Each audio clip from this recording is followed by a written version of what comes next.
Hello, magandang hapon. So nandito po tayo ngayon sa may paraiso ng Batang, Maynila. Maraming manok, maraming natutulog. Ayun, may mga ano pala dito. Maraming na nakatunog na sila. Ayun, may nagsabi na sa kanila. Oh, ayun. Ayun, so nalaman na rin pala nila na meron ng mga may dadating na PDO rito. Kaya mga nag-aalisa na sila yon. So dito po sila nag-i-stay. Ayan ah. So ayan ah, pinagtatalian din daw po ng manok dito. Ginagawang farm. Ginagawang farm ng mga manok. Ayan ay nagkalat ang mga ipis. So napakarami. Ayan, so ginawa kasing tambayan nito.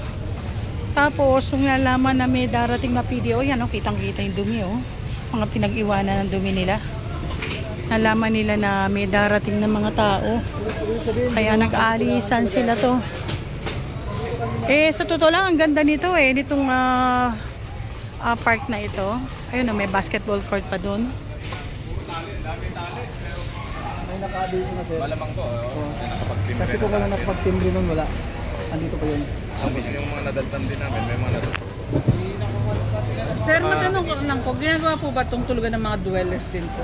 Opo, mga street dwellers, meron po kami nabutan kanina. Mga gipsam po yun. Eh, hindi po ba ginagawang bahay na rin po ito? Hindi naman po, may mga... Tulugan lang po. Tinutulugan lang. Inuuwian lang nila. Tapos nung makita nila kami, naman nakakita naman naka-informe, yung iba nagalitan. Okay. Nagbulasan na. Oo, pero maraming dumi sila kanina dito, kalat. Yun na lang po pinalinis namin.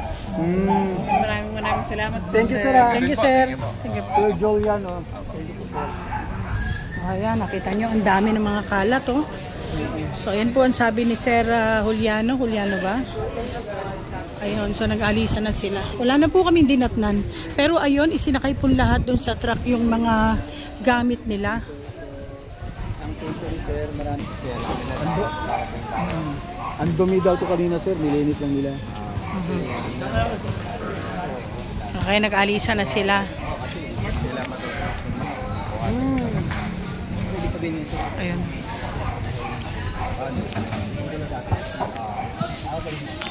O so ayun po, sinasampa na po yung mga nakuhang kariton. Ayun o, ang dami dito o. Alam niyo naman po yung mga street dwellers, kung ano yung mga mahagilap nilang mga kagamitan. Eh, bubuhay na nila para tulugan, para gawing silungan nila. Ayan. Sayang. Tinanggal nila agad.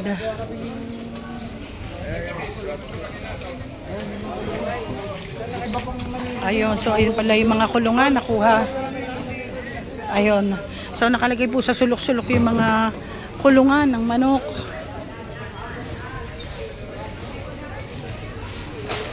Yung mga kainan, no? Ayan, oh, bakas ng kainan ng manok. Yan, inuman po. Ayan, kitang-kita. May mga dala ba kayong pala? Ayun po yung mga pinagkalatan. Ang dami, oh. Eh dito po dapat lang to eh, pasyalan lang to eh, pahingahan. Kaya lang ayun ginagawa nilang ginagawa nilang tulugan nila. Syempre yung mga namamasyal dito naaasiwa na kaysa magpasyal dito at mamahinga, ang nangyayari na asiwa sa kanila, umaalis na yung mga tao na gustong magpasyal at mamahinga dito na magpapresko.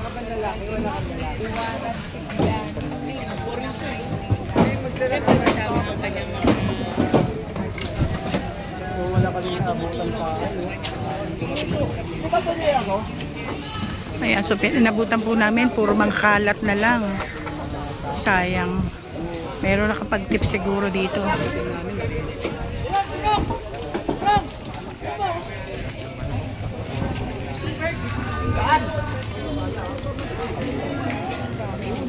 Ayun o, ayun. Pinag-uusapan po nila na marami nga daw manok dito. Sinabi daw nung nagbantay na marami nga daw manok dito kanina.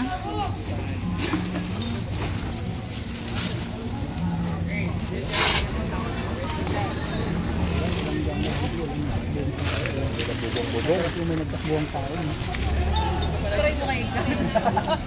Try ka kaya, Ma'am Sigo. Ma'am Sigo na lang. Ano yon? Dadamay mo pa ako. Ayan, ano po ba ito? Silungan ba ito? Ba't maraming ganito? Ayan o, parang lalagyan lang ng konting tukod, pahingahan na nila. O, makakapagsilong-silong na sila dyan. O.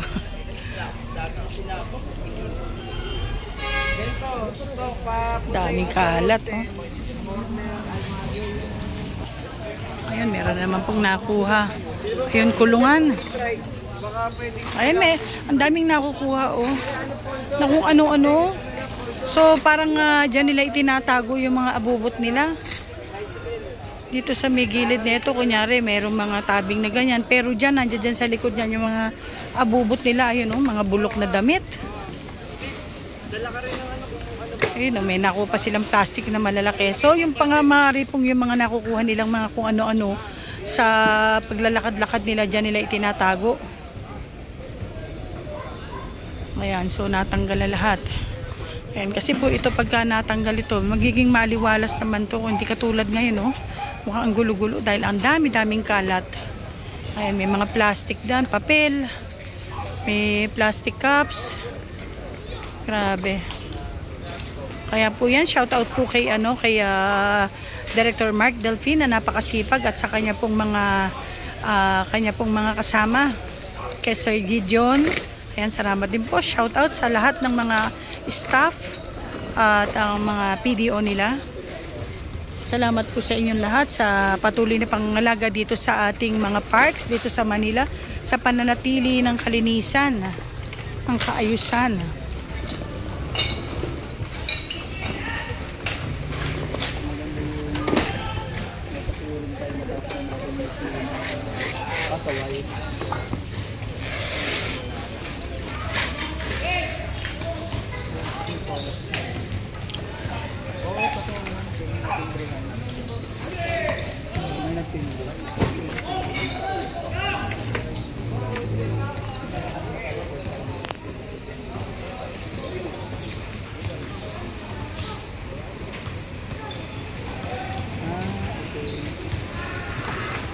Check yung mga kulungan sa Espanya na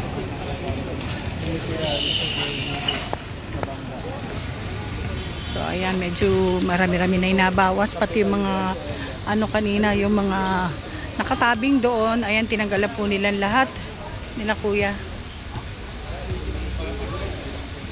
Yan.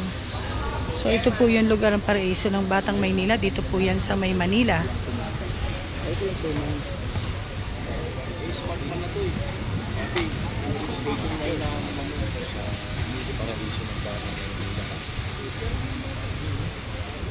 Ayan, malinis na po. Konting hakot na lang, di katulad kanina, napakarumi. Dami-daming mga daming mga nakatambak na kung ano ng basura.